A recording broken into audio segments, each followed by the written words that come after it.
So hello guys, welcome to my channel. In case you're actually new on my channel, please I'll urge you to subscribe and put the notification bell so that all the time when I actually upload new videos, you will be notified that Liz has actually posted a new video.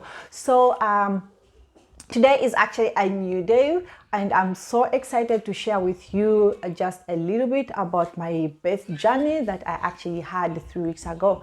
I'm sorry about the noise that you are actually hearing from the background. Those are my children, they are actually playing, and my newborn is actually sleeping, and I actually have a lot of help from my husband, so don't worry about me sitting here recording this video. So I actually forgot to tell you guys, I actually put to bed a baby boy who actually weighed 2.8 kilo, which was actually a very good birth weight, and he was in actually good, healthy, and I'm just so excited to just say we actually received we call him actually a rainbow baby. It's actually a baby that comes after a miscarriage.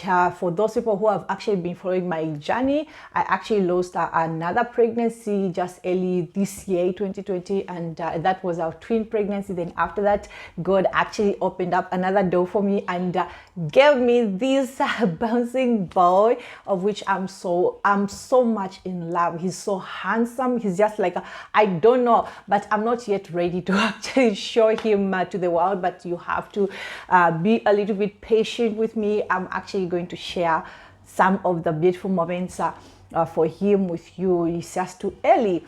So today is actually going to be our story time, of which I'm actually going to share with you what really happened during my C-section, because earlier on I've actually been talking about placenta previa. I actually had a complete placenta previa, and this video is actually for those people who are actually maybe going through placenta previa, and maybe some people who don't know what this is all about. Maybe you hear someone is talking about it and they feel so low and stuff like that. So this video is actually gonna actually help them, and whatever I'm gonna actually share with you, in case you are going through this, you don't need to be scared, because each and every person has got their own different journey. So in case you see the bad part of what really happened with me, don't feel like, oh, this is actually gonna happen to me. No, you don't have to feel like that. You have to keep on trusting on God, and you have to keep on praying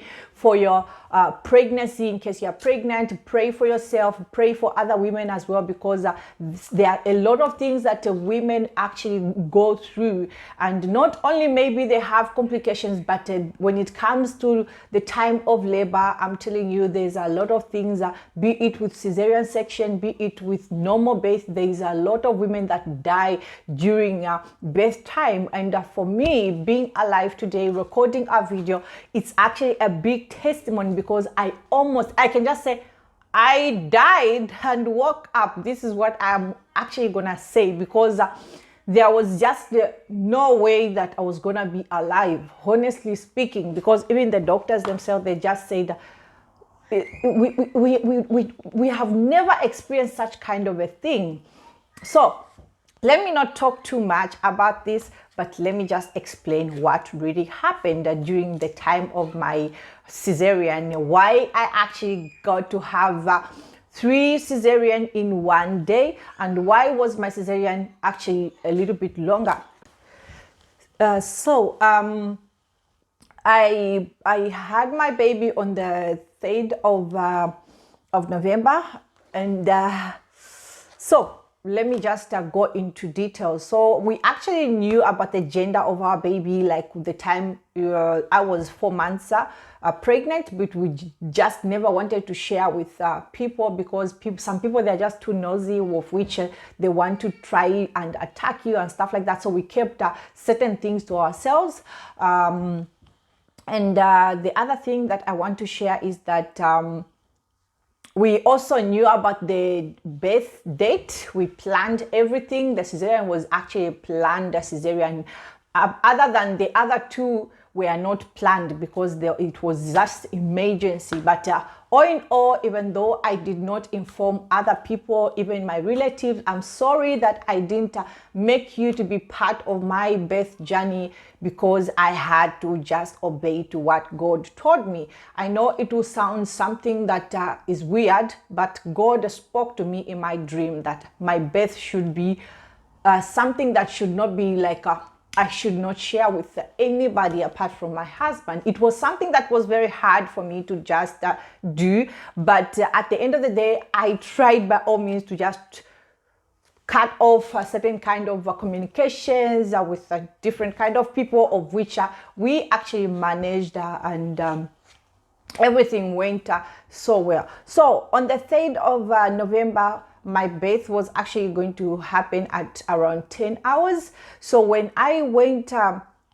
the hospital, my husband escorted me. Because of this corona, he was not actually allowed to come to the to come with me in the operation room, because he had to stay with the children, because I don't have anyone to care for my children. So by then we had to plan about everything to say, okay, if there is no one to help us, that means he has to stay at home, then I have to be at the hospital. So he left me at the hospital. Everything was just so good until like some few minutes before I entered in the operation room, I started having some fluid, which were like yellowish fluid, of which I explained to the nurse to say this is what is happening, and they just told me to say, okay, it's fine, since you're actually going to the operation room, so it's not going to be a very big problem. So I entered there and I prepared myself, I prayed, and everything was just okay. The operation for the baby went so good. So when they actually cut me off, like to put out the baby, everything was okay. I had the baby in my arms until like, let me just say maybe some 4 minutes or 3 minutes or 5 minutes. I can say, I'm not too sure, but it was a little bit longer. I was holding the baby in my arms. I just felt something hitting me, like when the doctors were done operating me, they even finished closing up everything. Then I felt something hitting me on my heart, like something pressed me. I felt like it was a sharp pain, of which I almost dropped the baby, but thank God, I screamed. I was like, please hold my baby, please hold my baby. Then the other lady that was on the other side actually helped me to hold the baby. Then after that, I just heard the doctor saying emergency, or we have something. Then they started talking to each other and stuff like that. I didn't know much of the things that were happening, because they really wanted to put me to sleep, because it was something that was it was emergency. So they actually because I had half anesthesia, then they actually put me to a general anesthesia, of which I lost conscious, I could not talk and nothing. So that's how they actually the reason why I actually got this book, just to, because I have a report from the doctor about the what really happened on that day. So I don't know, this is in German language, so I don't know in English. I've tried to do the translation, but I don't know. It was just giving me something else. So like the second the first cesarean that I did after having I started bleeding uncontrollably. That's what the report is saying, and that's what also the doctor actually explained to me. So for them to stop this bleeding that was actually coming, they tried to put what they call tamponade or something like that. I don't know what it is, but I tried to translate. It's more like cups, something like that. So they tried to put that using my private part so that they can stop it. I don't know what really happened. So they tried with that, and also it was not working on my private part. So that's how they had to do the second cesarean. They had to cut me again and put some other things inside my stomach, like to see what will actually happen. So when they actually did this, they had to put me in the intensive care unit and to see how I'm gonna actually progress, after an hour or some minutes and stuff like that. But when they did that, the doctor actually told me to say that after some time they actually waited to see how the progress is going to be.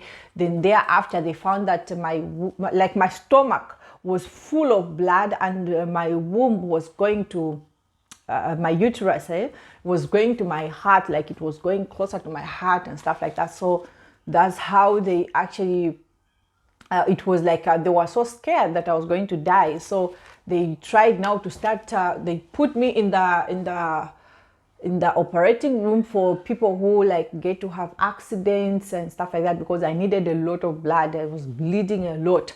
So they had put me in there, and that's where they were like trying to operate me and to see what they can do in order for them to save my life. And to honestly speaking, I said thank you for those doctors. I said thank you to God for actually directing them to do the right things. And while they were doing that, they tried whatsoever they could. They tried, the doctor told me, the main doctor actually told me to say, they tried their level best to actually save me, but it was really not working, because it was like they saw death, because whatever they were trying, it was not really working. So that's how they actually decided to call my husband after some hours, because of trying, because some people started going home and stuff like that, then the other people coming and stuff like that. So they called my husband. They did not explain to him to say, oh, this is what is happening. They just told him to say, you have to come. So he rushed to come to the hospital. Then they had to explain to him what was happening and what they have tried to do in order for them to save my life and stuff like that. So they said, at this level, we can't promise that this woman is going to be alive. And again, we can't promise that maybe she's going to die, but we'll just say it's a 50-50, because it's life threatening at this level where it is. But all in all, we just want you to give us the go ahead. So that's what they want. The doctors actually really wanted from my husband. And my husband said, for me, you can do anything as long as my wife is going to come out alive, because I really need her. So that's one thing that I love about my husband. He was so much brave to actually give a go ahead to the doctors to actually work on me. And just like he told me, he said he was praying. He was really praying for me, because when they told him to say he should come to the hospital, he was like inside he thought maybe I was dead. Inside, you know, it's normal. It's a human nature, of which maybe you are expecting your wife to have the baby or anything, then they call you to say you have to come to the hospital. So he told me to say he was so nervous and so scared, and the fact that he had children and stuff like that, it was really so hard for him. And the fact that he was not supposed to tell other people, to share with other people, it was so hard for him. But I thank God gave him the strength to actually keep on pushing. So when the doctors were given that go ahead, then they started now working on me like thoroughly. They did whatever they could, and when it was not working, then they decided to just remove my uterus. They just left out the eggs and stuff like that. So after that, then they started observing what was really happening, and they had put some other things of which I don't really know. But at the end of the day, I woke up, I think the following day, like around 2 or 3, somewhere there. That's when I woke up. So when I woke up, they were so excited. They would say, oh, I'm awake. And I was that intensive. It was really hard. Honestly speaking, the pain that I was going through was so hard. But even though the pain was so hard, I tried to ask God for strength, to just give me that strength of which I can have some time to communicate with my children. And because I just needed to be closer to my children, even though they were so far away from me. I tried by all means to do a video calling with them. The most hardest thing that I had was because the pain was like pulling my neck. They tried to give me as much as they can, like the medicine and stuff like that. They did that, but the pain was unbearable. Honestly speaking, I could not stand this pain. But hey, I thank God that I'm feeling, I can just say, I'm not completely so okay, but I feel much better. God has healed me from the pain that I had. There's a certain kind of pain of which you can't control. Even though I was taking some medicine, but it was uncontrollable. And I also had, I don't know whether it's because of the thing that I had on my neck, I started having this coughing. When you have operation and coughing, it's something that provokes the pain inside your womb. So when I cough, I have to hold my stomach, like, even though I hold my stomach, I cough, I do, oh my God, the pain was just something else. And I could not move. Oh my God, it was just something else. So this is what I actually went through as my birth story. And the other thing I wanted to say, in case maybe there are some people, because I know there are some people who keep on asking me questions, are you gonna have, like, you gonna go for a girl or what and what? I'm sure I've answered you, because now I have 4 boys, and honestly speaking, they are my treasure. I can't trade anything with my boys. They are actually, I'm only praying to God that God should protect my children from any vipers, should just put that hedge of fire upon their lives, because I've come to realize that this world is wicked, honestly speaking, and it's most people, they are not happy to see someone happy, so they will try by all means to put you down. But okay, all I can say is that God has kept me, and even today that I can smile, it's because of the grace of God. So if you have questions to tell me, are you gonna have another baby? No, I'm not gonna do that. In as much as I've gone through this, they have removed my uterus.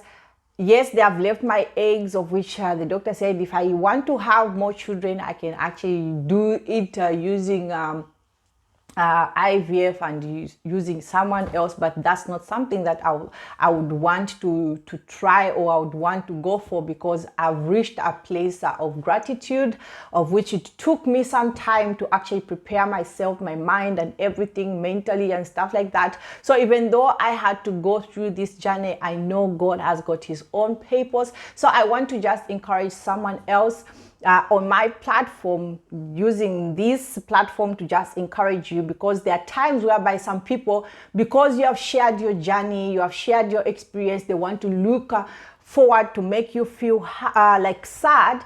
I'm going to just encourage you to say, don't focus on people who do not know the level of gratitude that you have actually reached.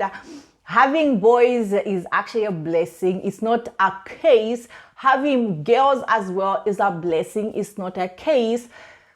The only thing I want to spend my time and my life, like, I want to motivate other people, and I want to pray as well for other women who are actually looking for the fruit of the womb. The fact that God gave me a chance of having 4 boys, it's a blessing, and I would want to see another woman having even 1 child, because I know and understand the kind of pain that other women are going through. So I wouldn't want to be just watching other people, but be part of that woman who wants to lift other women, not breaking their hearts, not trying to pull them down. And I wouldn't want to wish my enemies to go through what I went through. This is not something that I would want them to go through. It was a very painful situation that I was in, and honestly speaking, that's not something that I can wish my enemies.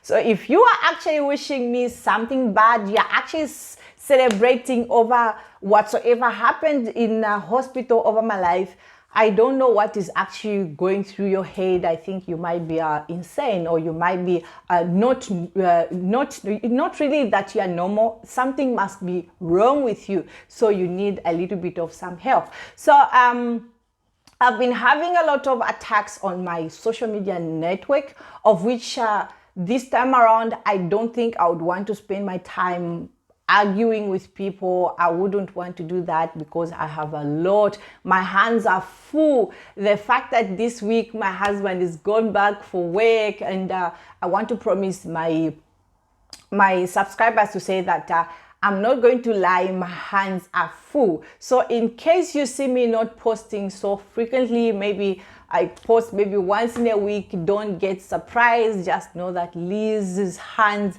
are full, but I will try by all means to share a little bit about other things, and also I'll talk about the postpartum experiences, and also how some other things I think I will share with you guys. So thank you so much for actually watching this video, and I feel like I can just say thank you, and thank you also to all the people that have been supporting me, to those people who are new, who just joined my channel. You people, I really appreciate. So thank you so much. Stay blessed, and be a blessing to other people as well. Thank you so much. Bye.